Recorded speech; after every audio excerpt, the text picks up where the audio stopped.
Hey, it's Gina with WTI. Are you looking for more ways to be relaxed and calm?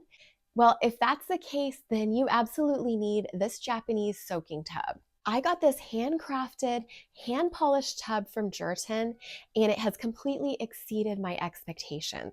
I found that soaking in the cedar tub has helped me to feel more at peace and really has been the key to self care. Now, on a technical side, this is made so well. All the seams are extremely tight. It's bound with solid brass with a chrome finish, and it has a pop-up drain already installed. Now, this is a freestanding tub.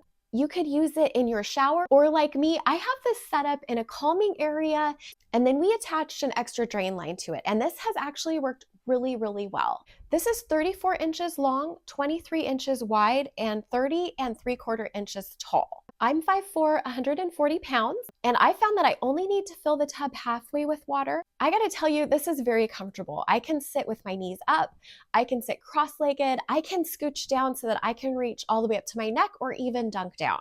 This comes incredibly well packaged. I was so impressed. It comes in its own crate. There wasn't a scratch or a dent or anything. If you choose to use them, it also comes with a neck pillow and a wooden seat cushion. Both of them were very comfortable, and I enjoyed using the tub with and without them. I could not be more ecstatically happy about this tub from JRYTIN. I think it's going to completely blow you away too. You're going to love it, and that's my point of view.